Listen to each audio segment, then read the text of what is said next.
Gawat, ini yang terjadi dengan Indonesia ke depannya. Assalamualaikum teman-teman cerita Untungs. Ada apa dengan Indonesia?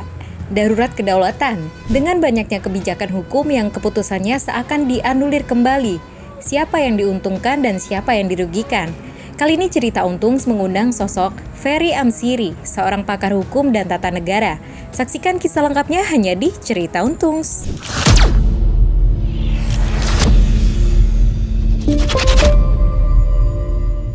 Assalamualaikum warahmatullahi wabarakatuh, teman-teman, kembali lagi cerita Untungs ya. Alhamdulillah akun kita dalam proses pulih lagi nih. Mudah-mudahan ya. Dan teman-teman semuanya mudah-mudahan mendapatkan keuntungan kalau menonton acara kita ya. Walaupun berbagai hal mungkin tidak bisa kita sebutkan secara langsung, tapi saya rasa penonton kita pinter-pinter kok ya. Dan kali ini tamu kita luar biasa. Kali ini yang kita udah cukup lama sih sebenarnya ingin membahas apa sih yang terjadi biasanya kita bahas di luar terus nyenggol sedikit ke dalam. Kali ini karena ada rasa kepenasaran dan juga keingintahuan gitu. Dan sengaja kita pilih profil ini karena beliau kalau mengeluarkan sebuah IP itu berdasarkan data dan lumayan mind blowing ya. Dan ternyata rumahnya nggak jauh gitu ya. Wah, sekalian aja kita buka. Langsung aja kita ketemu dengan Mas Ferry Amsari. Assalamualaikum. Waalaikumsalam. Sehat Mas? Alhamdulillah sehat. Wah, nggak tegang hidupnya? Nggak tegang kenapa ya? Oh, enggak ya. Lebih tegang kalau Indonesia sedang bertarung di sepak bola. Oh, mantap. Nah, lebih menegangkan mana? Keadaan dalam negeri Indonesia atau sepak bola kita nih? Aduh. Kalau soal pengurusannya sih sama tegangnya ya. Sama-sama bermasalah ya. Ya ini soal manajemen yang tidak tepat saja. Mengelola sepak bola main-main juga hasilnya bisa main-main. Apalagi mengelola negara. 17.000 pulau-pulau, ratusan ragam suku, bahasa dan segala macam. Kalau dikelola secara asal-asalan, lebih mengedepankan nafsu dibandingkan negara, ya pasti menegangkan. Karena nasib hajat hidup orang banyak kan. Oh, iya tentu aja, karena tentu juga semua kan tergantung dari pemegang kebijakan gitu ya. Kalau menurut Mas Ferry sendiri, apa yang terjadi di Indonesia? Anggapan Mas Ferry? Ya, kalau dalam konteks politik ya, sebenarnya problematika dasar kita itu adalah ketidaktaatan ke konstitusi, lebih mengedepankan nafsu ya, kepentingan personal, keluarga, sahabat-sahabat kelompok tertentu dibandingkan bicara satu paket nasib anak bangsa keseluruhan. Karena yang dikedepankan nafsu, undang-undang dasar ditabrak, kepentingan publik ditabrak. Ya akhirnya yang terjadi di Indonesia adalah kepentingan dan hasrat itu, bukan aturan main yang sudah disepakati. Konstitusi kita itu kan aturan main. Kita sepakat. Ini apapun proses, ini yang harus ditaati sebagai fair play-nya. Jadi Anda tidak bisa mengedepankan nafsu Anda, keluarga Anda, sanak famili Anda, teman-teman Anda. Tapi mari kedepankan apa yang dituliskan konstitusi supaya seluruh orang yang punya hasrat itu dibatasi. Nah di Indonesia gitu, ini konstitusi diabaikan, ini yang kemudian dijalankan. Kalau dalam pendekatan agama, kalau hasrat dikedepankan, sementara Al-Quran dan hadisnya, ini gara-gara Mas Ari nih. Al-Quran dan hadisnya ya diabaikan, yang ke depan ya kekacauan, berantakan. Jadi ngambilnya prasmanan gitu ya. Mana yang dibutuhin aja yang gitu. Dibutuhin. Oh gitu. Nah kalau maksudnya peraturan kan sudah dibuat untuk disepakati bersama untuk kemudian fair play. Nah sekarang kan banyak yang mengatakan bahwa apa yang dijalankan sekarang ini nggak fair gitu, nggak fair play. Loh, kalau orang tahu nggak fair play kenapa nggak ditindak? Sudah mau ditindak kan, peringatan darurat kemarin kan begitu. Menurut saya bagus sekali ya publik menjadi warga negara yang sadar begitu ya bahwa ada sesuatu yang tidak fair. Mereka kemudian merespon sebagai gambaran kedaulatan publik. Sudah ditindak dan memang harus diakui kesadaran publik kita itu zigzag juga. begitu sudah selesai belum tuntas ya selesai, semangatnya hilang juga. Padahal kan harus banyak, menurut saya banyak yang harus dituntaskan setuntas-tuntasnya terlebih dahulu, baru kemudian publik bisa kembali pulang ke rumah, kurang lebih quote and quote ya, untuk agar kepentingan politik itu ada di pagar, jadi tidak sesuka hati mengubah keadaan gitu ya. Nggak bisa si A maju karena ini kebutuhan kasih sayang seorang ayah terhadap anak misalnya, atau pilihan politik lain, lalu diubah saja aturannya. Nah, orang kan melihat relasi yang ini relasi keluarga atau kepentingan bangsa, orang bisa paham. Itu yang membuat publik akhirnya melihat nggak nyaman nih dengan situasi begini, padahal konstitusinya ada, ditabrak. Dan kemarin itu kan sampai kepada puncaknya ya, sudah ditabrak yang pertama aturan main, diubah di tengah jalan, lalu kemudian mau diproses yang kedua ya, di pengadilan lain. Itu yang kemudian orang berpikir ini nggak benar nih, harus dikembalikan kepada keadaban berkonstitusinya. Nah itulah yang terjadi kemarin. Nah soal kenapa itu bisa terjadi ya hasrat politik, Mas Ari. Kenapa misalnya orang suka membentuk di pilkada besok ini calon tunggal? Alasannya hasrat politik. Iya, banyak yang calon tunggal kan sekarang nih. 41, gambaran dari 43 ke 41, mungkin kurang sedikit yang 40-an karena peraturannya berubah-ubah. Ya itu soal hasrat. Jadi ngapain harus ada kompetitor kalau bisa menang dengan cara mudah? Ya buat calon tunggal, beli semua perahu, beli semua partai yang punya hak untuk mengajukan calon, sehingga pertarungan nggak fair ya. Padahal kan esensi berpemilu itu adalah membangun kompetisi yang fair, agar masing-masing calon bisa memperagakan visi misi programnya kepada publik. Publik punya pilihan alternatif. Kan hak publik kan untuk memilih. Ini tidak ada pilihan, satu calon tunggal, satu kotak kosong. Kotak kosong nggak bisa bicara visi dan misi. Kenapa konsep berpemilu, berdemokrasi sekonyol ini bisa terjadi? Ya karena ada yang punya hasrat kepentingan besar, ingin menang gitu ya. Nah, jadi bernegara kalau hasrat itu lebih di depan dibandingkan konstitusi, ya beginilah yang terjadi. Ya kan kalau dilihat dari penjelasan Mas Ferry tadi kan seolah-olah memang kan terlihat ini sekarang ada yang lagi nggak fair, tapi fair tapi nggak fair gitu maksudnya. Fair yang dibuat-buat ya. Iya, maksudnya misalnya jadi seolah-olah anggapan Mas Ferry tadi bahwa ini ada yang main nggak fair tapi membuat koridor fair. Iya, seolah-olah frame-nya udah dibikin fair, nggak fair jadi fair. Gitu. Tapi semua orang paham dengan itu. Iya paham lah. Kenapa orang lihat kemudian paham gitu, tapi kemudian pun nggak bisa berbuat apa-apa? Apa yang menyebabkan itu? Sebagaimana banyak siklus bernegara ya, orang kan berproses. Warga negara kita juga berproses. Dia nonton channelnya Mas Ari, dia paham, ya, tapi belum tentu bergerak. Dia menunggu proses. Nah, kadangkala orang mau bergerak, tapi sumbunya belum dibakar, begitu ya. Maksudnya triggernya tidak ada. Nggak ada trigger ya. Nah, adapun trigger mungkin isunya tidak menarik. Jadi khasnya orang Indonesia dia menunggu. Begitu karena sudah ditahan semua, letupannya biasanya lebih besar, begitu ya. Dan apa yang terjadi di beberapa periode kesejarahan kita ya, kita punya 65, 75 begitu ya, kita punya 98, kita punya 2019, kita punya kemarin 2024, punya siklusnya masing-masing. Ya. Dan kalau dilihat ya, gerak-gerak besar yang timbul itu biasanya muncul karena gerakan awal ya. Ada prosesnya. 98 mungkin lama menunggu proses rangkaian kecil ya. Juga 2019 karena rangkaian-rangkaian kecil. Orang waktu 2019 kalau Mas Ari ingat, dulu masih banyak sekelompok orang yang ragu apakah dia orang baik atau bukan, gitu ya.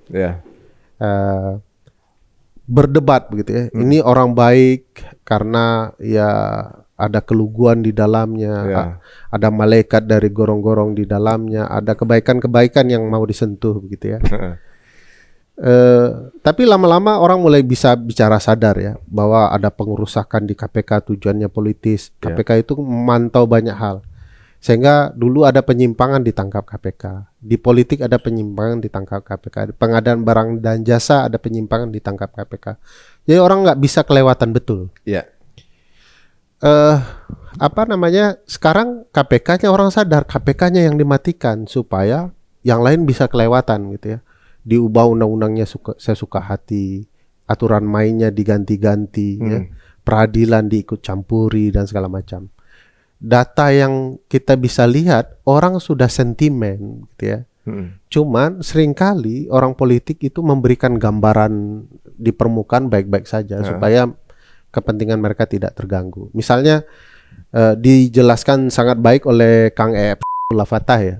Kalau hasil survei mengatakan saya 70% hingga 78% menyukai si X gitu ya. Ya wajar karena orang Indonesia tipologinya itu berbeda dengan yang lain.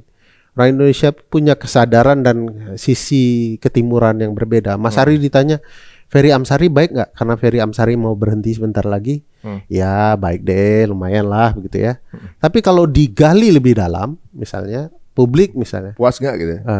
Misalnya bagaimana lapangan kerja saat ini? Berat nggak ditemukan? Oh berat gitu ya. Bagaimana harga kebutuhan pokok? Oh mahal gitu ya. Bagaimana harga minyak? Oh naik gitu ya. Kalau disimpulkan ini sebenarnya nggak puas. Tapi kalau pertanyaannya direkayasa dengan konteks kultural orang Indonesia, seakan-akan puas. Nah itu yang terjadi, orang Indonesia itu cenderung ya sabar menunggu, tapi begitu kemudian amarahnya menumpuk, ledakannya luar biasa. Yang terjadi di politisi kita sering mempermainkan ya perasaan orang Indonesia. Misalnya kalau diingat 2019 kan kita demo besar-besaran juga tuh, KPK, KUHP dan segala macam. Tapi orang kan pandai, orang politik ini ya. Tarik dulu gitu ya. Gagal, batal gitu ya. Begitu tensi amarah turun, mereka jalankan, KUHP diganti, undang-undang KPK diubah, undang-undang Minerba dibuat, undang-undang MK diubah, diganti segala macam. Padahal mereka janjinya tidak mau mengubah. Nah itu yang menyebabkan menurut saya orang politisi sering memanfaatkan orang Indonesia. Di pemilu kita juga sering dimanfaatkan Mas Ari. Tapi kalau menumpuk terus kan lama-lama akan jadi sesuatu yang iya dong, yang besar sekali, bukan besar biasa aja. Ini kan letupan-letupan kecil yang sepertinya ya ibaratnya kalau malam kalau udah gelap banget, bentar lagi matahari terbit. Iya.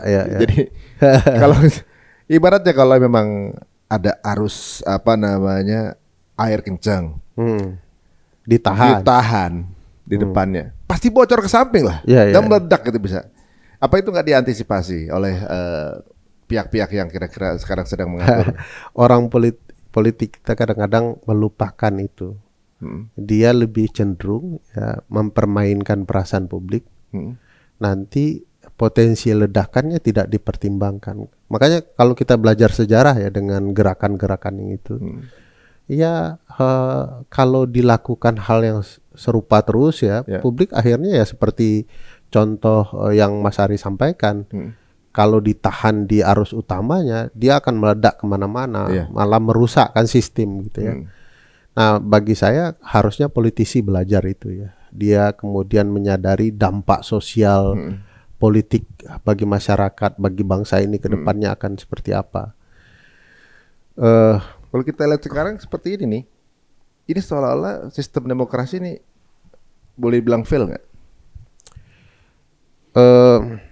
Sistem demokrasi karena buatan manusia ya pasti banyak kelemahan, banyak sekali kelemahan. Flow-nya banyak sih. Ya.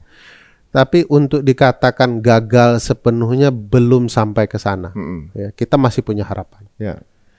Pertama, Enggak, maksud saya di Indonesia. Di Indonesia kita masih punya harapan. Kenapa masih punya harapan? Satu, akan ada transisi politik. Ya. 20 Oktober akan berganti. Ya. Punya banyak catatan terhadap Pak Prabowo yang akan menggantikan, tetapi bukan berarti tidak bisa membangun harapan. Ya. Ya. Beliau kan cukup berusia, umurnya juga sudah sepuh ya. Saya memperkirakan akan ada pikiran sebagaimana orang sepuh lainnya untuk meninggalkan legacy. Mudah-mudahan transisinya akan jauh lebih baik. Jadi apa yang dirusak selama ini oleh yang sebelumnya itu akan diperbaiki. Tapi bukan berarti karena sistemnya banyak bermasalah, terutama kinerja partai politik kita ya. Karena yang mengisi ruang-ruang kekuasaan itu kan partai politik. Ya. Kalau partai politiknya tidak benar ya tidak benar semua gitu ya. Karena eksekutif, legislatif, yudikatif, ya lembaga independen semua ada peran partai politik di dalamnya. Jadi kalau partai politik tidak dibenarkan menjadi lebih baik, ya akan bermasalah. Nah, kita ada proses transisi. Kedua, akan ada fase yang menurut saya dan teman-teman sebagai fase vivere pericoloso. Ini bahasa Bung Karno lama ya. Zaman kehancuran partai politik. Bukan partainya hancur, tetapi tabiatnya hancur. Kita itu kan sekarang berpartai cenderung mengedepankan personal. Partai dibangun oleh kekuasaan tunggal orang. Gitu ya. Personifikasi ya. Ya, personifikasi. Nah, figur-figur inti di partai sudah sangat tua, sudah sangat sepuh. Ya.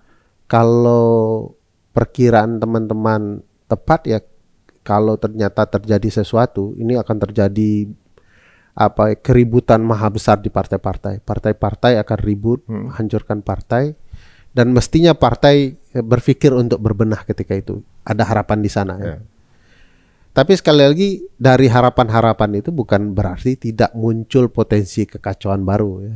Misalnya partai tidak cermat untuk membenahi keadaan, makin rusak tuh. Kan biang masalahnya ada di partai gitu ya. Partai tidak siap dan tidak mau untuk berbenah. Proses kandidasi buruk, proses seleksi lembaga-lembaga negara bermasalah gitu ya. Yang dipilih orang yang bermasalah ya. Tiba-tiba ini di komunitas kita aja, teman-teman yang punya pengalaman akan kita pimpin, akan kita minta menjadi leader kan, jadi pemimpin. Di partai kan harusnya begitu. Kader yang berpengalaman dipilih, diatur sedemikian rupa, yang terbaik kita taruh di pimpin. Suksesor lah ya. Nah ini ada orang yang baru masuk, tidak punya pengalaman, dipilih. Nah itu artinya kan ada potensi ya, kekacauan ke depan yang luar biasa. Jadi selain ada potensi baik, ke depan juga akan ada potensi buruk. Jadi sepertinya hierarki yang sudah ada gitu atau yang sudah dibangun, dirintis, sekarang pakem-pakem itu sedang susunannya sedang nggak beraturan di beberapa partai. Sedang acak. Ini terjadi di partai atau di kepolisian juga atau di angkatan bersenjata juga atau? Hampir di seluruh lini kehidupan berbangsa dan bernegara kita itu tidak tertib. Misal contoh Mas Ari, di Undang-Undang Dasar pasal 30 pertahanan dan keamanan kita diurus dua institusi, TNI dan kepolisian. Tugas mereka harus profesional. Kalau mereka tidak profesional kacau nih. Tapi dua institusi ini yang paling dianaktirikan di Republik ya. Biasanya gajinya tidak terlalu layak untuk hidup, tidak ada fasilitas yang memadai. Akhirnya ada ruang bagi mereka untuk menyimpangkan kewenangan yang ada, mengabaikan banyak hal. Nah, harusnya mereka diberikan kelayakan hidup yang baik sehingga mereka bekerja secara profesional di wilayah mereka sendiri-sendiri. Karena mereka tidak dikelola profesional, ya. Yang dapat keuntungan orang-orang politik. Jadi memanfaatkan mereka, menggunakan mereka, sehingga akhirnya kejahatan tidak diurus, yang lain yang diurus begitu ya. Nah, ini yang menyebabkan profesionalitas bernegara kita itu out-outan. Politisinya bermasalah tidak ada yang nanggapin karena ya pertahanan dan keamanannya sibuk ya ngurus kesejahteraan dan segala macam. Politisinya karena sudah tidak mengurus negara dengan benar, ekonomi kita tidak benar ya. Dinikmati segelintir orang, rakyat kita tidak mendapatkan akses kepada ekonominya sendiri. Alamnya kaya tetapi penduduknya miskin gitu ya. Ya ini kacau. Karena ada kekacauan-kekacauan, orang akhirnya dilarang bicara soal kebenaran. Ada orang bicara kebenaran dihalang-halangi begitu ya. Karena subsistemnya sudah rusak semua. Jadi sistemnya mau menjadi terganggu dengan sendirinya. Jadi di banyak lini kita itu tidak diurus secara benar berdasarkan konstitusi kita di ruang apa saja. Berarti siapapun nanti yang misalnya punya niatan untuk memperbaiki keadaan, berarti PR-nya banyak banget dong nih. Oh banyak. Di seluruh lini. Siapapun itu ya, siapapun yang punya kemudian saya harus memperbaiki keadaan sekarang misalnya. Berarti PR-nya benar-benar hampir di semua lini. Apa berarti semuanya rusak semua lini itu bagaimana? Ya contoh misalnya ya, seluruh lini itu bermasalah. Kita berharap kepada presiden karena konsep kita presidensial, artinya sederhananya semua bergantung kepada individu yang bernama presiden untuk memimpin negara dan pemerintahan. Karena itu dia disebut kepala negara sekaligus kepala pemerintahan. Kalau orang ini mengedepankan nafsunya dan kelompoknya, ya kesanalah kepengurusan negara. Kalau dia mengedepankan konstitusi dan warga negaranya, dia tidak mudah. Dia menghadapi orang-orang yang nafsu yang punya kepentingan berbeda itu. Jadi pekerjaan pasti tidak mudah. Solusinya ya ke konstitusi. Nah sekarang ada gambaran misalnya presiden terpilih mau memperlebar kabinet gitu ya, menjadi 44 kementerian. Menterinya besok 44 minimal, maksimal. Itu tidak efektif sama sekali. Karena kinerja yang terbaik adalah kinerja yang kemudian lebih kecil kabinetnya. Kabinet itu Mas Ari artinya ya ruangan kabinet. Lemari kabinet itu kan ruangannya kecil-kecil ya. Ini kabinet nih, ruangan kecil ini. Ceritanya dulu para raja sebelum berhadapan dengan parlemen ngumpul dulu di ruangan kabinet, ruang kecil. Kabinet juga artinya juga ruang kecil. Kabin ya gitu ya. Iya kabin. Jadi dipanggillah orang itu masuk ruangan kabin itu. Karena ruangannya kecil, itu orang yang diajak masuk oleh raja sebelum bertemu parlemen adalah orang-orang kepercayaannya. Karena ruang kecilnya jumlah orangnya sedikit gitu ya. Makanya disebut orang-orang yang di dalam kabin itu kabinet. Kabinetnya raja. Nah artinya kabinet itu dari awal dirancang kecil, sedikit orang. Di era Pak Jokowi di West Wing itu istilah sayap barat, itu pakai istilah presidensial di Amerika tuh, orang-orangnya presiden. Di West Wing istana kita itu ada 4 pintunya. Mensesnek, KSP, staf presiden, sekretariat kabinet, dan sekarang protokoler humas kepresidenan. 4 pintunya. Pasti nggak efektif tuh Mas Ari. Kalau di negara yang maju cuma 1 saja pintunya. Jadi orang sudah merancang kabinet sudah tidak efektif, sudah pasti kinerjanya tidak efektif. Ngapain bangun menteri jumlahnya 44? Misalnya Kementerian Pendidikan dipisah dengan kebudayaan. Ya kurang lebih 1 ngurus pendidikan tinggi, 1 yang pendidikan yang non tingginya, rendahnya gitu ya. Ngapain gitu ya? Kenapa tidak disatukan? Kenapa ngurus lingkungan hidup dengan desa dipisahkan, padahal lahannya sama. Akibatnya nanti buat satu peraturan berbeda dengan peraturan di Kementerian Tumpang tindih bertabrakan, nggak efektif. Jadi mesti sederhana. Yang kemudian wilayah kerjanya sama, kasih saja 1 menteri. Kalau orang berkata gini, kalau diperkecil tentu akan ada kerugian. Kementerian-kementerian yang sudah ada bagaimana?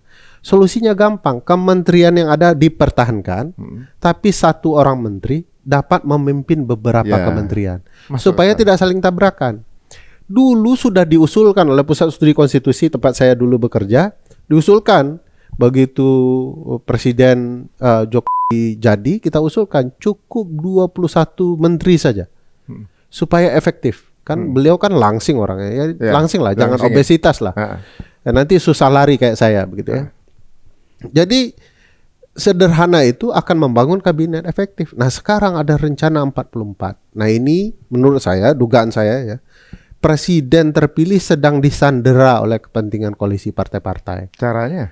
Ya, dia bilang 44 supaya jatah kursi menterinya bertambah kan. Jadi presiden disuruh nambah kursi, tujuannya untuk nambah kursi jatahnya partai. Padahal itu sama sekali tidak efektif. Oleh karena itu presiden terpilih jangan mau sandera oleh kepentingan partai politik.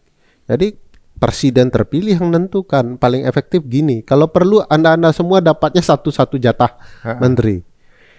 Nah, itu akan jauh lebih efektif karena sebenarnya kita sadar perebutan kekuasaan itu adalah perebutan atas kepentingan kan. Yeah. Jadi boleh mereka cari makan, tapi jangan kemudian hak rakyat untuk dapat makan, hidup sejahtera juga digadaikan. Jadi ya udah nih satu jatah menteri untuk partai tertentu, nanti dia bisa mengelola berapa kementerian. Nah, sekarang sayangnya tidak dikelola dengan baik. Orang Indonesia itu maunya dapat jabatan, Mas Ari. Jadi kalau jatah satu partai satu kementerian, kita yang lain gimana? Kita kan mau juga jadi menteri. Jadi mereka memikirkan kursi mereka. Nah itu yang sulit. Dari penggambaran Mas Peri tadi berarti bahwa apakah di pemerintahan kita kementerian atau menteri atau yang menjabat itu lebih kepada jatah partai, bukan dari kebutuhan negara. Nah itu problem. Bukan dari kebutuhan rakyat, butuhnya ini, ada nih orangnya yang paling cocok dan dipilih adalah orang yang kompeten. Ini seolah-olah kalau dari penggambaran tadi, partai ini belum dapat ini kementeriannya gitu. Yang duduk juga bukan yang kompeten, yang duduk adalah karena memang jatahnya dia. Persis. Apa begitu negara kita? Persis. Jadi orang bicara jatah saya apa, bagian saya bagaimana, bukan kepentingan rakyat bagaimana dikelola. Nah itu problematikanya. Makanya saya tuh sering iseng nantangin teman-teman ya. Sebutkan di antara menteri-menteri ini mana yang tidak kompeten. Wah bisa sebut banyak itu orang-orang. Nanti di off air deh kita bisa tantang Mas Hari. Sebutkan di antara menteri-menteri yang tidak kompeten, pasti banyak disebut itu. Ini nonton tahu nih kita ngomongin nahan. Siapa dan sudah tahu lah penontonnya. Ngomongin nahan aja nih, aduh. Ya, tapi penonton pintar-pintar ya. Pasti pintar-pintar, pasti tahu itu menteri mana saja yang bermasalah dan mana saja yang kemudian tidak kompeten sama sekali. Makanya saya tertawa saja kalau ada orang-orang partai menjelang pergantian presiden dan pembentukan kabinet, lalu ngomongnya ini kabinet akan kita buat kabinet zaken, kabinet para ahli, para profesional. Ya nggak mungkin loh. Ini semua kabinet yang diisi oleh orang partai dan kepentingan partai politik. Kalau kabinet zaken sudah pasti kecil jumlahnya, ahlinya sudah ternama. Kita bisa sebut ahli ekonomi siapa, ya. Ahli hukum siapa, ahli politik siapa, ahli perdagangan siapa, ahli pertanian siapa. Terbatas jumlah orangnya. Tinggal mereka dijadikan ahli. Tapi kan ini kan tidak tiba-tiba mereka atau mungkin hire satu kelompok itu mereka yang kerja gitu. Iya, itu gagasan zaken. Berarti kan jelas dong, berarti yang duduk berarti bukan yang kompeten dong. Ya karena mereka sudah minta kan sebelum 20 Oktober. Partai-partai sudah bersurat kepada presiden terpilih minta jatahnya berapa.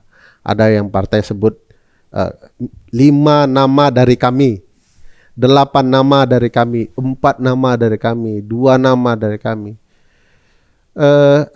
Jadi sudah disandera wacana isi kepala presiden terpilih sebelum nanti dilantik. Dipaksa untuk menentukan pilihan. Padahal kan belum tentu juga nama-nama itu punya kapasitas yang sesuai dengan presiden. Berarti di partai-partai juga mereka lebih mementingkan kepentingan partai dibanding rakyat. Ya, begitu. Ya. Karena kalau saya sih membahasakan di Indonesia itu tidak ada partai politik, Mas Ari. Iya. Karena partai politik itu kan dibentuk gini. Kita sama satu visi, ideologi kita sama. Yuk cara berjuang kita sama. Masuk partai yang sama kan gitu ya. Artinya ada sekelompok orang sama ideologi, perjuangannya sama, arah politiknya. Itu partai politik. Di Indonesia ada nggak yang gitu? Ada nggak partai yang digerakkan kepentingan bersama, lalu kader partainya membuat pilihan, membuat kebijakan, ini arah perjuangan? Nggak ada. Sekarang jadi nggak ada. Di Indonesia itu adanya adalah perusahaan keluarga yang disebut partai. Terus apa yang bisa dilakukan rakyat kalau gitu? Nah, rakyat saya pikir sudah mulai kritis ya. Nah, cuman harus punya strategi yang mumpuni. Misalnya, salah satu yang sering saya contohkan, kalau rakyat punya hak pilih, rakyat juga harus punya hak untuk memecat. Masuk akal. Sekarang, Mas Ari, kita punya hak pilih yang memecat ketua partai. Jadi begitu mereka terpilih, mereka lebih takut sama yang mecat. Ada nggak negara yang berikan kewenangan rakyatnya untuk memecat? Ada, banyak. Di mana contohnya? Contohnya paling terkenal disebut sebagai Californian Democracy, demokrasi California. Jadi di California, di Amerika, kalau Mas Ari tidak nyaman dengan orang perwakilan Mas Ari, tulis petisi, kumpulkan ke warga, mereka setuju tanda tangani melalui website sekarang kan, website parlemen. Kalau sampai di angka persentase tertentu, tuh orang bisa diganti. Cat. Indonesia suka ada petisi-petisi tapi nggak ngaruh kayaknya. Petisi itu petisi informal, bukan petisi milik negara. Kalau di sana negara itu punya. Jadi di website parlemen ada petisinya. Sorry, kita isi. Nagoya juga begitu. Kalau warga negaranya tidak nyaman, distrik prefecture-nya tidak nyaman, dia akan tulis. Banyak negara juga yang menggunakan konsep begitu. Indonesia, teman-teman partai politik nggak berani. Sebab takut dipecat nanti. Nah, itu konsepnya ada, tinggal dipilih. Masuk akal sih sebenarnya dengan konsep seperti itu. Karena apa? Karena kan yang terpilih jadi hati-hati mainnya. Iya. Ketika minimal secara pencitraannya bagus lah, gitu kan. Kalau mau main juga nggak jorok gitu ibaratnya kan. Jadi pencitraan itu dalam politik dilegalisasikan. Jadi kalau sekarang cuma di pemilu, sekarang 5 tahunan kita buat mereka mencitrakan dirinya baik. Jangan cuma 5 tahunan. Makanya kalau Mas Ari lihat, sensitivitas anggota parlemen itu hanya terjadi menjelang pemilu sampai pemilu. Setelah pemilu nggak sensitif lagi. Jadi kalau ada bencana menjelang pemilu itu rajin turun semua tuh ke tempat bencana. Tapi setelah pemilu ada bencana, nggak ada yang turun. Soalnya belum pemilu. Belum pemilu. Bandingkan di beberapa negara maju ya. Kalau ada bencana itu turun sekali. Saya punya pengalaman ya waktu sekolah. Kalau ada warga miskin, mau pemilu tidak pemilu, pasti mereka akan datang. Obama itu rajin dulu betul untuk datangin homeless, datang kasih makanan, terus kampanye partainya diperbolehkan. Ini dari partai saya makanan, saya dari Partai Demokrat, visi misi kami begini. Sampai ketemu kita di acara-acara Partai Demokrat. Gak pernah di Amerika itu ada spanduk dan baliho. Kenapa? Karena yang mereka lakukan adalah pendekatan program. Kalau kita cukup baliho bicara kan menjelang pemilu. Sepertinya orangnya juga nggak dikenal, nggak dikenal dan yang pemilihnya juga milihnya mana yang dia tahu aja kan, nggak tahu programnya apa kan gitu. Kalau saya lihatnya, kalau tadi bilang katanya pencitraan, kalau saya ngerasa kalau mau pemilu itu pada pakai peci. Tiba-tiba setelah pemilu peci hilang. Peci hilang. Kalau mau pemilu pakai peci, pakai kerudung. Nah itu pemilu tuh Fatih bentar lagi. Jadi nggak apa-apa pencitraan itu diformilkan. Jadi tapi dengan konsep yang jelas. Kita nggak tahu isi hati orang. Tapi ya udah formilkan betul. Bagaimana memformilkan? Rakyat punya kuasa. Sangat kuat memberhentikan mereka, ya mereka pasti akan pencitraan setiap hari kan. Kalau ada masalah mereka akan datang.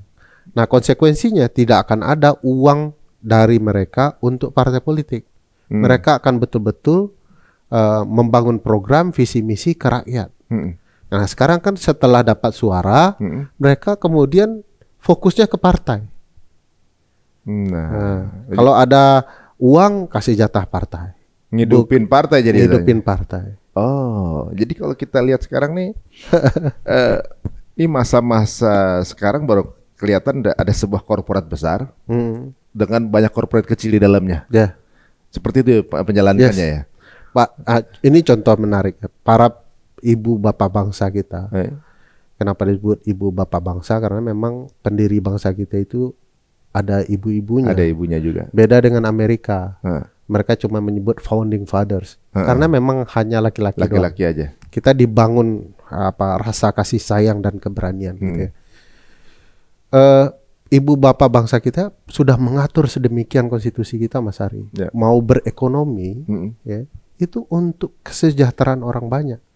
Bumi, air, dan seluruh kekayaan yang terkandung di dalamnya dikuasai negara untuk sebesar-besarnya bagi kemakmuran rakyat. Sebesar-besarnya bagi kemakmuran rakyat. Sekarang lihatlah kemakmuran siapa.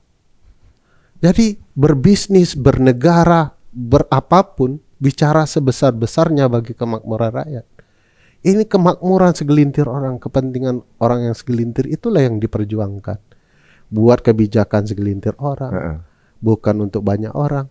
Buat aturan main untuk segelintir orang, bukan untuk banyak orang. Ini cerita aturan main diubah untuk segelintir orang. Ingat nggak dulu waktu menjelang Pilpres, ada peraturan yang diubah. Dulu katanya peraturan yang diubah itu untuk seluruh anak muda di Indonesia. Iya. Tapi faktanya yang mendaftar cuma satu anak muda. Anak muda siapa ya? Kita tahu lah ya. Muda ya. Nah, itu menunjukkan bahwa undang-undang kita, peraturan kita bukan untuk sebesar-besarnya bagi orang banyak. Jadi ini problematika kita. Apa yang kita tuliskan, ibu bapak bangsa kita sepakati, pelaku perubahan undang-undang dasar kita sepakati, tidak dijalankan. Wah, ini sekarang ini juga kalau nggak saya salah dengar ya, biasanya kan politik itu sehatnya ketika ada yang menjalankan tugas, tapi ada juga pihak yang menetralisir atau bisa dibilang oposisi. Ya. Yang mungkin ya bagiannya salah satunya juga dengan mengkontrol biar nggak ada kanan dan kiri. Sekarang katanya kan udah nggak ada oposisi nih. Hampir tidak ada. Jadi dalam kabinet pemerintahan tidak ada. dalam kabinet pemerintahan itu sama seperti pilkada dengan sama punya kota kosong juga gitu kan. Ya, kita itu analogi yang menarik tuh. Di pemerintahan besar kita akan mirip dengan pilkada, yes, mungkin kalau tidak ada oposisi. Ya. Dulu ada gium ya dari pakar ya, namanya James Madison. Dia bilang begini. Kalau seluruh manusia itu adalah malaikat, sudah bisa dipastikan kita tidak butuh penyelenggara negara. Karena semua orang sudah tertib. Ngapain juga buat negara untuk menertibkan orang. Katanya lagi, kalau seluruh penyelenggara negara itu adalah malaikat, kita nggak butuh pengawasan. Dalam artian salah satunya oposisi. Ngapain juga harus pakai oposisi, orang akan menyelenggarakan dengan tertib. Jadi tukang pengawasnya tidak diperlukan. Nah, kalau penyelenggara negara hasil pemilu 2024 itu adalah malaikat, sudah pasti kita tidak butuh oposisi. Tapi karena mereka bukan malaikat, harusnya kita ada oposisi. Jadi oposisi itu adalah mekanisme yang sengaja dibuat untuk mengawasi pemerintahan yang terbentuk. Pemerintahan terbentuk merasa bahwa kalau mereka lalai, mereka habis nih. Dihajar oposisi, minimal diomongin gitu sama oposan. Oleh karena itu harus kita bekerja dengan baik saja supaya kita nggak dimanfaatkan oposan, dikritik, lalu nanti pemilu berikutnya mereka yang akan terpilih, gitu ya. Jadi semacam rekayasa politik untuk bisa saling mengawasi. Nah, tiba-tiba di Indonesia, yuk gabung semua. Tidak perlu oposisi. Nah, ini niatnya berarti mau menyimpang gitu ya. Karena kalau tidak ada oposan, jangan khawatir, tidak ada yang mengawasi kita. Nanti ke depannya kalau pemilu, rakyat tidak punya alternatif untuk memilih. Karena siapa yang berbeda? Semua sudah satu perahu yang sama. Nah, ini justru sebenarnya sama seperti kebijakan corporate juga. Karena pada saat ada kompetitor, either eliminate or merger, kan gitu. Ini kompetitor biar nggak jadi kompetitor, either dia mesti kita eliminate dengan cara ya mungkin secara persaingan ya, quality dibagusin segala macam, atau merger sekalian. Ini mirip-mirip kan sebenarnya. Mirip, tapi itu konsep ekonomi persaingan bisnis klasik. Persaingan bisnis yang baru menyadari betul bahwa kompetitor diperlukan. Kenapa kompetitor diperlukan? Supaya daya kerja dan daya saing meningkat. Ya. Kadang-kadang mereka ciptakan kompetitor supaya bekerja benar. Kalau tidak ada kompetitor, nih pasukan tidak akan bekerja benar nih.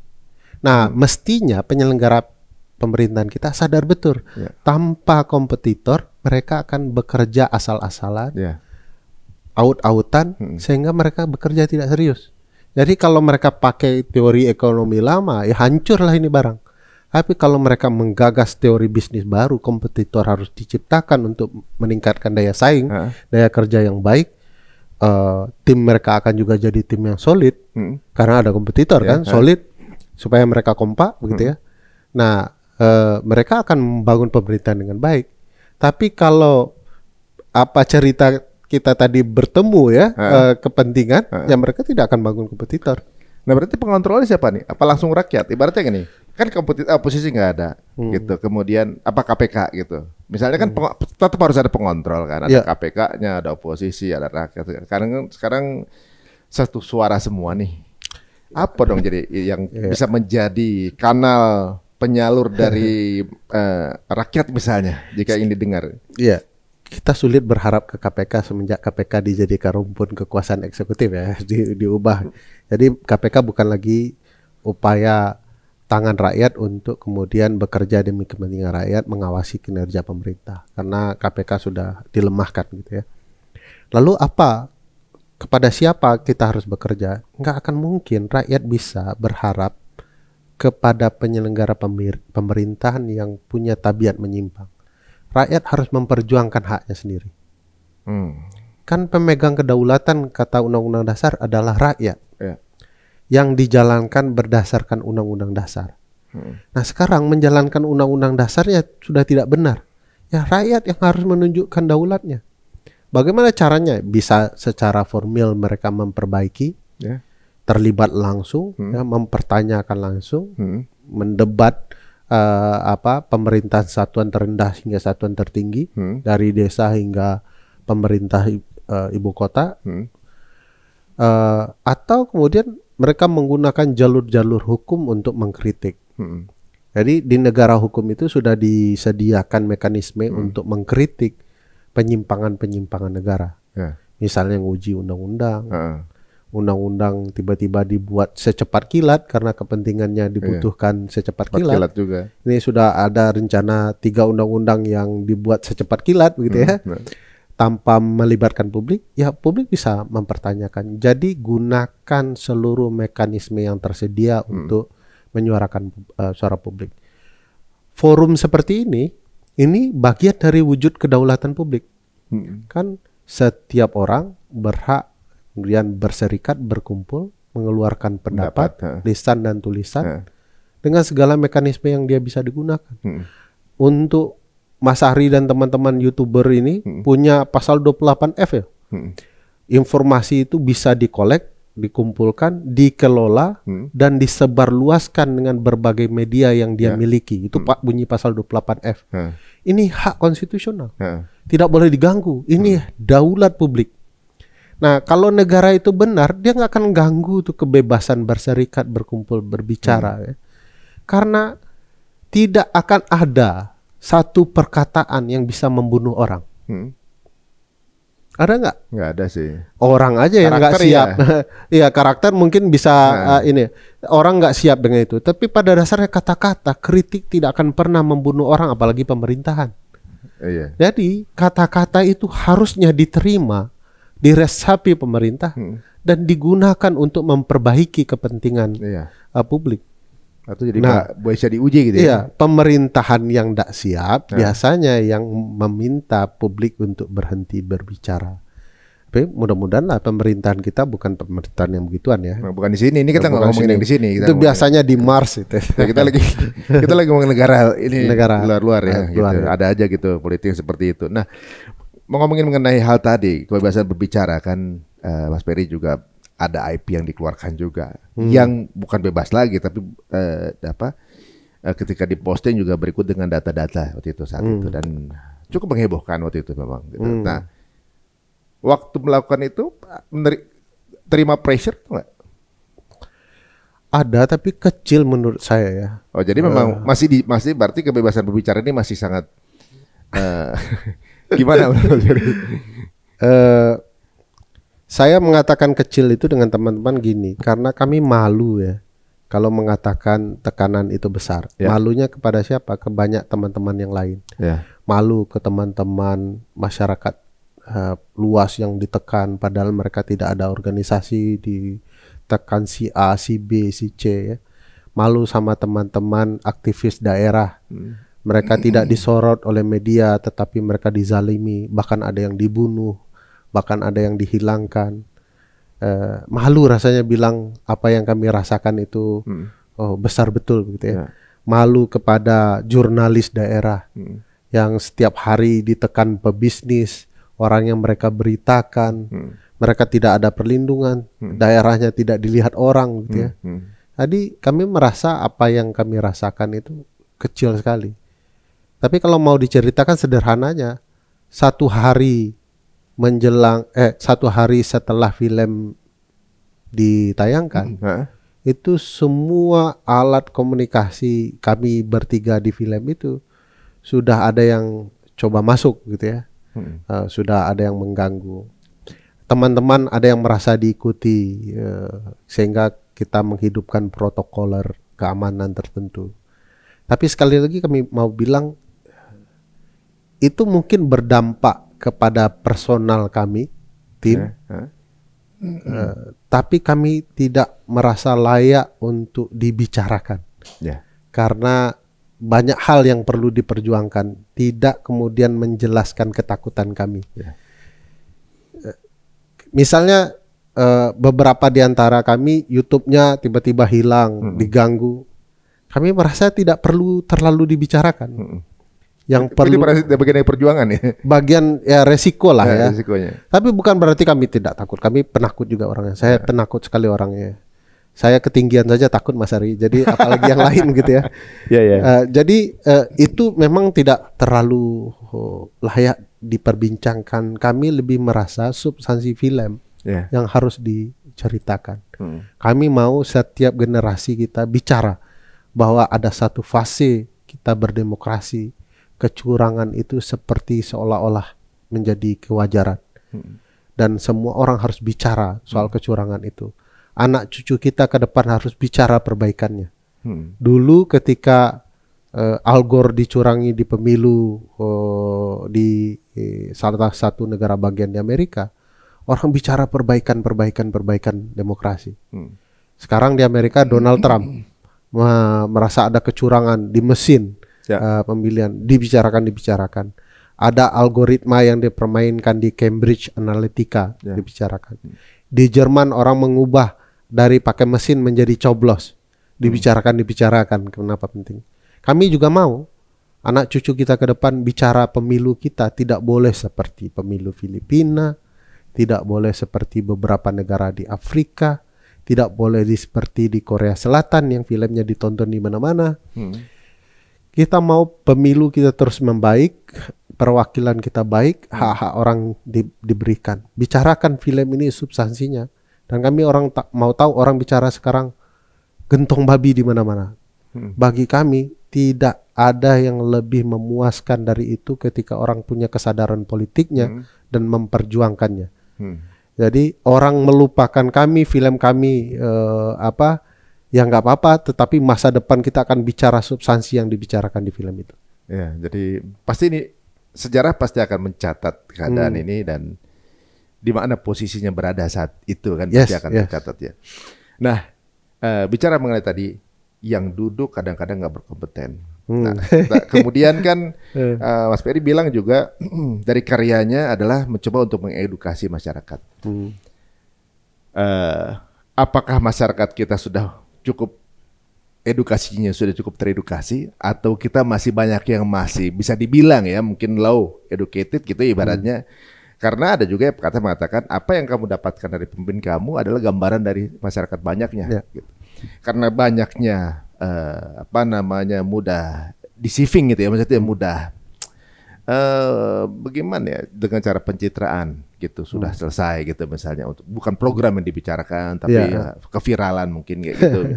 Kemudian ya pantas lah untuk dapat yang mewakili yang begitu gitu, karena memang masyarakatnya juga tingkat level pemahaman yang mengenai politik juga baru segitu gitu misalnya. Apakah itu ada korelasinya? Ada korelasinya tentu saja, tetapi menyalahi masyarakat secara langsung sebagai akibat kita menghasilkan pemimpin-pemimpin bermasalah ini tidak terlalu tepat. Karena nanti dia akan berputar-putar juga ke sana. Kenapa pimpinan kita begini, ya karena masyarakatnya. Kayak telur sama ayam ya. Kenapa masyarakat kita begini, ya karena pemimpinnya tidak peduli kan. Tapi kalau dilihat banyak hal yang positif ya dari masyarakat, kesadaran mereka berpolitik tuh mulai meninggi. Ya. Hanya saja informasi yang tersampaikan kadang-kadang penuh hoax ya, kamuflase dan lain-lainnya yang mengganggu cara berpikir mereka. Dan sebagaimana berbagai orang, ada yang daya tangkapnya cepat, ada yang lambat, ada yang berproses terlebih dahulu. Kami cenderung memaklumi itu. Misalnya contoh kalau dikaitkan dengan kampanye kami, biasanya yang bisa menampung cerita itu teman-teman YouTube dan teman-teman Instagram,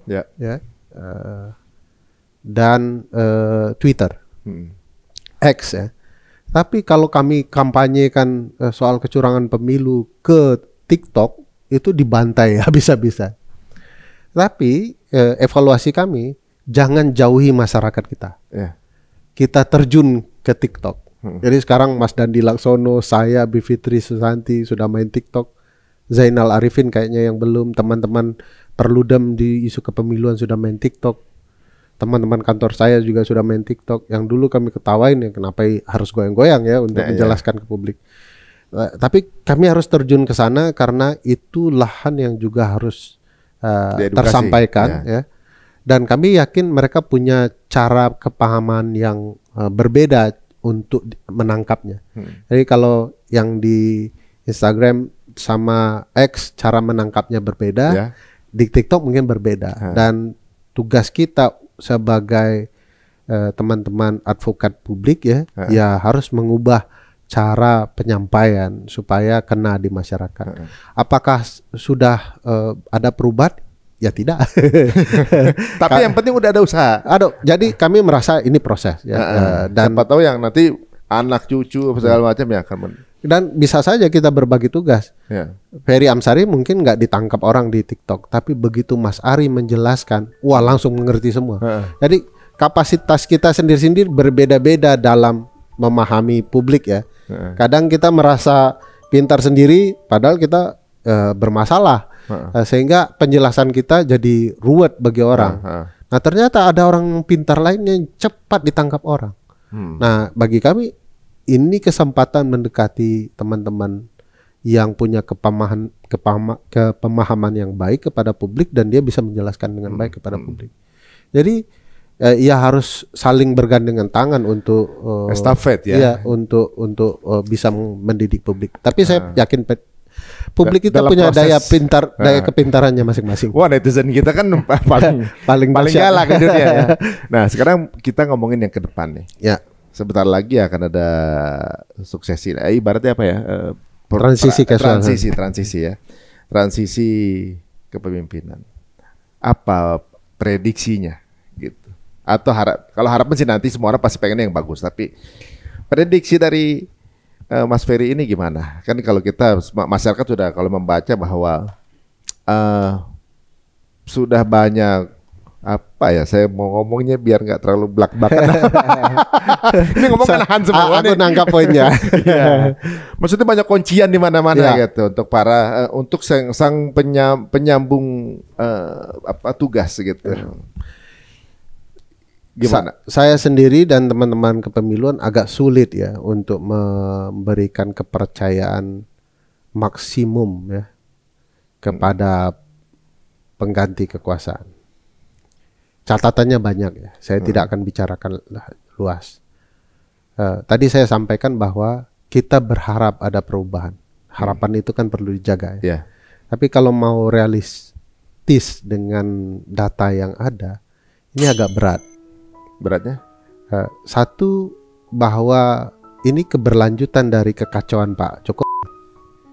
Pak Prabowo mungkin punya tabiat yang berbeda ya di masa yang lain gitu ya. Tapi bagaimanapun ini keberlanjutan dari kekuasaan yang ada. Itu harus jadi catatan agar Pak Prabowo sendiri punya kesadarannya bahwa saya harus berbeda. Kalau tidak, saya akan dianggap sebagai kelanjutan dari orang yang dianggap publik bermasalah. Sehingga saya harus memberikan capaian yang berbeda. Oleh karena itu perlu ada catatan yang berbeda untuk proses transisi ini, bahwa ini kesempatan penting bagi Pak Prabowo mengubah keadaan, tapi sekaligus bahwa Pak Prabowo dituduh sebagai keberlanjutan dari yang sebelumnya, itu tidak bisa dihindari. Jadi ini semacam tantangan juga untuk presiden untuk jadi lebih baik ya. Kedua, catatan masa lalu Pak Prabowo selalu disinggung orang. Bagi saya ini bukan untuk mengancam presiden terpilih, tapi membangun kesadaran baru bagi presiden terpilih untuk membenahi catatan hitam di masa lalu. Dan sebagai manusia nggak ada juga yang tidak punya catatan hitam di masa lalu ya. Jadi kedepannya harapannya ini malah jadi keinginan Pak Presiden terpilih untuk memperbaiki diri, memperbaiki kinerjanya. Banyak orang meragukan beliau ke depan sudah terlalu usia lanjut begitu ya. Ketangguhan beliau di masa lalu bukan di saat ini. Diragukan kapasitas demokrasinya, dia harus buktikan itu. Saya merasa ini kesempatan terbaik bagi Pak Prabowo. Tapi bukan kesempatan terbaik bagi rakyat Indonesia untuk merasakan jejak langkah pemimpin terbaik. Kenapa? Karena proses demokrasi konstitusional kita selama ini penuh rekayasa. Dimulai saja dengan rekayasa, ambang batas di Undang-Undang Dasar tidak ada, dibuat begitu ya.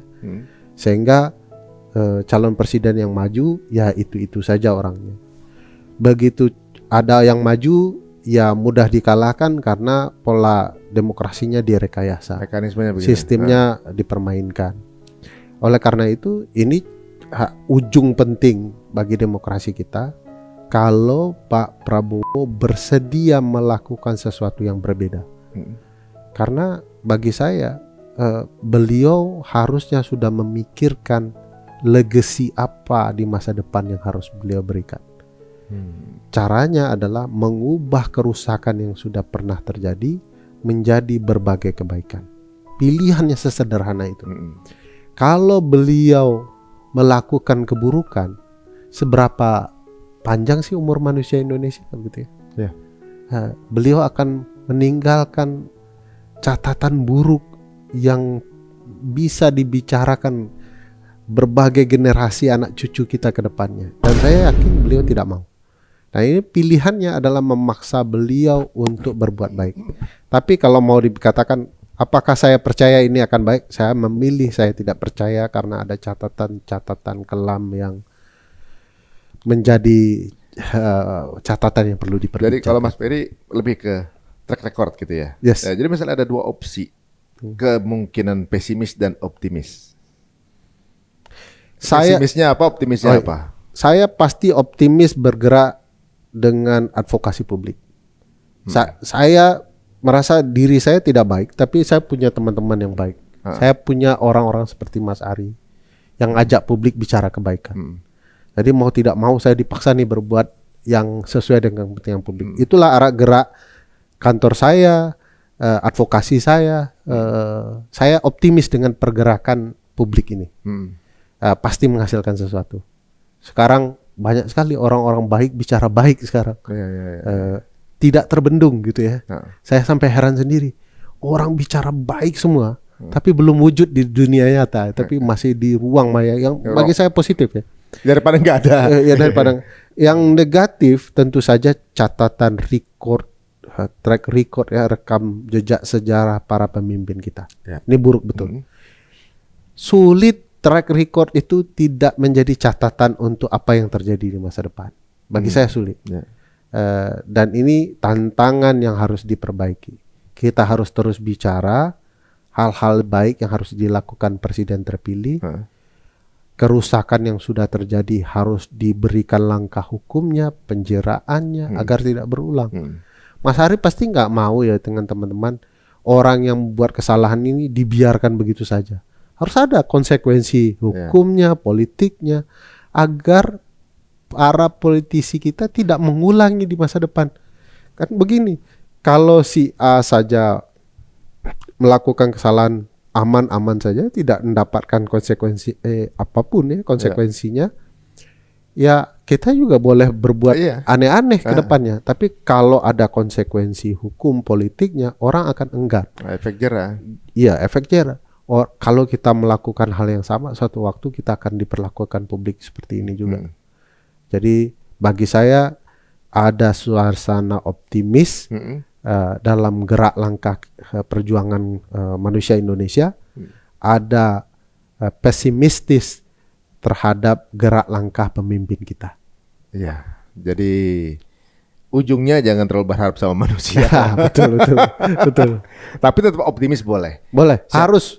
Siapa tahu kemudian yang kita harapkan ini kemudian merubah beberapa hal yang kemarin mungkin berubah-ubah gitu kan. Kan kita tahu peraturan banyak tiba-tiba berubah. Terkondisi segala macam, kemudian kembali ya kayak tukang urut tuh ini udah varises nih, ada yang mau urut lagi gitu. Ada contoh optimis yang menarik Mas Ari. Dulu Nabi itu percaya betul mengundang para bangsawan Arab dalam sebuah jamuan makan malam akan mengubah landscape politik kebijakan Nabi ketika itu. Tiba-tiba ada seorang buta datang. Nabi tiba-tiba keluar sisi manusianya. Dia agak acuh dengan orang buta. Oh, ini jadi real, bukan nabi ibaratnya. Jadi ada sisi manusianya gitu ya. Ada nabi kan manusia ya, ada sisi manusia. Ada sisi manusia sedang berdiplomasi dengan bangsawan, tiba-tiba ada yang sosok itu buta. Sampai ditegur dalam Al-Qur'an. Jangan kamu rendahkan. Saya mau mengatakan, percaya dengan dudukan dan pangkat orang mengubah sebuah bangsa belum tentu. Tapi percaya dengan rakyat kecil, jangan-jangan Tuhan yang akan menolong kita. Jadi kalau mau bergerak bernegara, percayalah dengan orang-orang kecil, bersamailah mereka, karena Tuhan bersama mereka. Suara rakyat, suara Tuhan gitu ya. Iya. Waduh, menarik juga nih. Ini tadabbur abasa nih, karena masalah luar biasa nih. Nah, kalau sekarang ini nih ya kalau dulu bilang kan suara rakyat, suara Tuhan. Vox Populi, Vox Dei ya. Ya, jadi kalau secara demokrasi pemilihan paling banyak itu aja wakilnya. Walaupun maksudnya paling banyak suaranya nih, secara demokrasi pemilihan terbanyak. Nah, dia berarti perwakilan suara Tuhan nih, lebih direstuin dia nih. Tapi sekarang ini sebenarnya nggak begitu kan sebenarnya yang terjadi, bahwa semua bisa dikondisikan ternyata kan. Ibaratnya ya dengan mekanisme yang ada gitu. Bahkan kalau rakyat punya keinginan mendukung seseorang gitu, orang yang diingini rakyat aja bisa dengan mekanisme tertentu akhirnya nggak bisa ikutan. Ya. Gitu kan. Ya. Padahal kalau misalnya kita melihat bahwa semua orang punya berhak bersuara, ini orang yang banyak juga nggak bisa bersuara. Ya. Justru dengan mekanisme yang ada nih kan gitu. Nah, memang keadaannya kan udah yang berjalan seperti ini gitu. Tapi apakah ini kan tentunya juga seperti kita lihat ya, bahwa di belakangan ini perpolitikan kita tuh banyak kebijakan yang kemudian dirubah, dianulir, dikondisikan gitu kan. Yang sampai mungkin jujur saya nggak terlalu melek politik banget secara clear ya seperti Mas Ferry gitu. Tapi masyarakat tuh bisa melihat dengan gamblang gitu. Semua yang terjadi tuh seperti clear as glass gitu ngelihat, tapi nggak bisa ngapa-ngapain gitu maksudnya. Tapi memang sisi lainnya memang jadi masyarakat jadi punya teredukasi, jadi tahu bagaimana melihat dan bermainnya. Dan saya rasa juga setiap pemerintahan pasti ada korupsi gitu kan. Pasti ada korupnya, ada permainannya ada gitu. Tapi kan banyak yang mainnya cantik, ada yang belak-belakan seperti ini. Kira-kira menurut Mas Ferry sendiri, tingkat kesabaran masyarakat ini di berapa persen gitu antara percaya dan tidak percaya kepada perpolitikan Indonesia? Masyarakat Indonesia itu kultur ketimurannya masih tinggi. Masih tinggi. Masih tinggi. Jadi penghormatan itu agak membuat bias di dalam berbagai penilaian ya. Jadi milih ada alasan emosional juga gitu. Ya. Bukan cuma rasional. Ya milih karena wah Mas Ari Untung satu kampung dengan saya. Ya, itu bukan bicara bukan programnya. Jadi makanya banyak artis. Banyak artis. Dan itu kan cenderung dimanfaatkan oleh teman-teman partai politik ya. Preferensi daya suka artis itu lebih tinggi, ya udah pakai aja artis supaya menang gitu ya. Padahal mestinya partai menghasilkan kader yang mumpuni agar suara rakyat bisa diperjuangkan oleh mereka. Tapi karena lagi partai ingin shortcut ya, pakai orang yang preferensinya tinggi, yang disukai untuk dicalonkan sehingga menang. Jadi agak bias menilai seberapa percaya publik terhadap proses. Tapi kita bisa lihat dari bagaimana sikap publik terhadap berbagai peristiwa ya. Misalnya ada anak pejabat tiba-tiba naik pesawat gitu ya. Itu dikomplain luar biasa gitu. Tiba-tiba ada yang memberikan gelar soal raja ini, raja itu. Itu kritik publik tinggi gitu ya. Tidak berhenti-berhenti membicarakan itu. Ada peristiwa seorang raja datang ke pertandingan sepak bola lalu diteriakin oleh publik, itu tidak pernah terjadi. Ini menunjukkan betapa antipatinya orang dengan tingkah laku yang menyimpang ya, korup itu ya, menyimpang. Jadi saya yakin ya untuk seluruh tindakan menyimpang yang hanya mementingkan diri, banyak rakyat Indonesia yang tidak nyaman. Bisa dikatakan ketidaknyamanan itu mayoritas. Saya tidak bisa sebut angka karena sedang tidak survei ya. Tapi apakah kemudian ketidaknyamanan itu bisa berdampak dalam bentuk gerakan publik? Belum sampai sejauh itu memang orang Indonesia. Tapi apakah akan ada? Bukan tidak mungkin. Kita tidak pernah tahu air bah seperti peringatan darurat kemarin kan tiba-tiba membesar saja. Semacam gempa tiba-tiba ya, dan sangat besar sekali terjadi di seluruh hampir di seluruh wilayah Indonesia kecuali Papua ya. Nah bagi saya itu memperlihatkan betapa dahsyatnya publik merespon. Teman-teman Papua yang ada di daerah di Jawa dan segala macam bahkan bergerak kalangan intelektualnya untuk bicara ya. Nah ini menunjukkan hampir seluruh daerah di Indonesia tidak nyaman dengan penyimpangan-penyimpangan yang terjadi. Jadi sadar juga kesadarannya tinggi ya, kesadarannya tinggi. Hanya sekali lagi teman-teman politisi itu kan juga tidak bodoh ya. Mereka tahu sekali bagaimana membuat perasaan publik itu naik turun ya. Bermain juga ya. Begitu amarah tinggi mereka mengalah, mundur. Begitu orang sudah kecapean istirahat di rumah, diubah lagi masuk lagi. Masuk tuh barang. Masuk itu barang dengan berbagai cara. Jadi bagi saya ya publik harus terus meningkatkan kesadarannya, menggunakan forum-forum, harus ada kesepakatan bersama juga. Ini kan tidak bisa mekanismenya terus begini ya.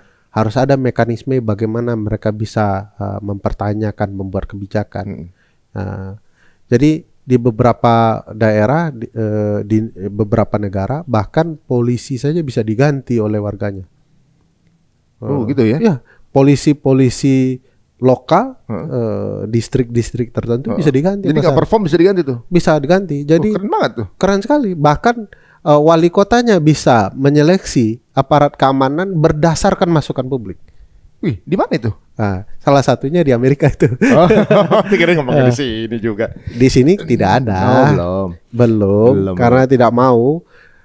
Dulu ada rencana kepolisian mau dilokalkan, sehingga masyarakat lokal bisa mengganti kalau mereka tidak perform. Polisi nasional itu untuk urusan lain, tapi polisi lokal ya berdasarkan kepentingan lokal. Jadi kalau mereka tidak perform dengan benar, ya udah ganti. Menarik juga sih memang kalau memang ada ide seperti itu ya. Tadi juga Mas Ferry menyebutkan beberapa hal yang lumayan kemudian masyarakat juga berperan untuk kemudian mengangkat menjadi sebuah evaluasi besar sebenarnya kan, hal seperti ya terjadi di sepak bola apa segala macam gitu. Tapi ada juga yang unik nih bahwa menjelang pelantikan seperti kita tahu kan bahwa pemimpin dan wakil ini kan tim up ya sebenarnya ya. Mereka tuh harus yang ibaratnya selaras dalam tujuan gitu, sama-sama punya visi misi yang sama gitu, sepakat untuk berkolaborasi mencapai target yang dicanangkan dalam kampanyenya bersama. Tapi kan belakangan kemudian revealed sebuah postingan lama gitu, yang kemudian di sini mulai terlihat perbedaan yang terjadi nih, bahwa sebenarnya yang si wakilnya ini ya dislike sama yang calonnya ini, sama apakah saya juga karena melihatnya ya antara silent rame gitu, netizennya rame, tokoh-tokohnya silent aja, nggak ada yang berkomentar gitu, tapi ini hebohnya luar biasa nih. Nah ini kan juga bukan satu kondisi yang sehat juga gitu kan, dalam sebuah perusahaan aja kalau pemimpin sama wakilnya nggak sinkron, either dia ganti partnernya atau yang ini yang ganti gitu. Jadi kalau pandangan Mas Ferry gimana dengan hal yang lagi ramai belakangan ini? Ya pertama ini konsekuensi dari perkawinan politik yang dipaksakan. Jadi dulunya belum pernah terfikir bahwa nanti suatu saat akan tiba-tiba bergabung ya. Sehingga peristiwa kebencian di masa lalu akhirnya terungkap. Rupanya udah nikah gitu ya. Ya benar-benar. Jadi kenapa perkawinan itu dipaksakan? Karena sistem politik kita memang dirancang bermasalah. Yang namanya pasangan kan harus satu ideologi ya. Kalau dia harus sekufu kalau dalam rumah tangga kan. Nah ini yang tidak terjadi dalam sistem politik kita. Kita dipaksa begitu ya. Walaupun cara berpikir ideologinya berbeda digabung gitu. Karena kepentingan koalisinya dipaksa gabung. Koalisi ini ternyata berbeda-beda. Nah begitu sudah jalan ternyata terbongkarlah berbagai peristiwa di masa lalu. Ini yang membuat kita masalah. Saya dan teman-teman pernah mengusulkan apapun jenis koalisi presiden ke depan, mestinya presiden dan wakil presiden dalam satu partai yang sama. Jadi ini dua partai gabung koalisi, tapi harus sepakat. Calon presiden dan calon wakil presiden harus dari partai yang sama. Yang lain support. Kalau dari partai yang berbeda-beda, kepentingannya beda-beda. Gimana mau berlayar di perahu yang sama? Satu mau belok ke kanan, satu mau belok ke kiri. Kapal yang didayung, perahu yang didayung bisa kolaps itu ya. Nah itu masalahnya. Kemudian kedua, kesadaran bersistem yang rendah dalam sistem presidensial. Harus disadari Mas Ari, wakil presiden itu adalah ban serap. Kalau presidennya alfa. Kalau ban utamanya mangkat, rusak, tetap gitu ya. Maka baru ban serap dipasang kan. Nggak mungkin bannya baik-baik, ban serap dipasang juga kan. Jadi konsepnya persis seperti ban serap itu. Dalam ilmu kami, ilmu hukum tata negara, wakil presiden itu jobless. Begitu? Pajangan. Kenapa? Nggak boleh ada matahari kembar. Nggak boleh ban serap ikut campur ban utama ketika sedang berjalan. Dia hanya dipakai ketika ban utama rusak. Jadi wakil presiden nggak boleh nunjukkan dirinya punya kuasa pula, nggak boleh. Makanya wakil presiden itu hanya bisa bertugas kalau satu diperintahkan konstitusi, dua diperintahkan presiden. Designated presiden gitu. Ini nonton Netflix. Jadi kurang lebih bahkan di dalam sejarah sistem presidensial dibilang begitu. Di Amerika yang ibunya sistem presidensial itu mengatakan kalau tidak memimpin senat, wakil presiden itu nggak kerja. Oh begitu. Pernah nggak lihat Biden di era Obama tiba-tiba buat kebijakan yang beda? Nggak mungkin, nggak pernah. Karena rancang bangunnya bukan begitu. Jadi bahkan dalam teori, kalau mau agak bincang serius ya, ada bapaknya sistem presidensial namanya Richard E. Newstead bilang begini, bahwa presiden itu adalah raja. Raja yang bagaimana? Yang dibatasi konstitusi. Kalau raja nggak mungkin ada raja kedua. Perang itu nanti. Pangeran tidak boleh lebih merasa tinggi daripada raja. Jadi tidak boleh kemudian wakil presiden cawe-cawe sebenarnya. Nah sekarang jangankan cawe-cawe, cerita di masa lalu muncul gitu ya, menghina kewibawaan presiden terpilih, mencaci maki presiden. Kalau itu benar, saya pikir sudah tidak memenuhi syarat lagi menjadi wakil presiden. Adakah hukum yang untuk mengurus permasalahan seperti ini, ada nggak sih? Pasal 7A 7B di Undang-Undang Dasar mengatakan bahwa presiden dan atau wakil presiden dapat diberhentikan dari jabatannya jika karena 2 hal. 1, melawan hukum. Lawan hukum ini ada 5 ya. Korupsi, suap, tindak pidana berat lainnya, pengkhianatan terhadap negara, melakukan perbuatan tercela. Kedua, kalau tidak memenuhi lagi syarat menjadi presiden dan atau wakil presiden. Contohnya, dia seolah-olah terpenuhi syaratnya, tapi di kemudian hari diketahui ternyata dulu dia pernah menerima kewargaan negaraan di negara lain.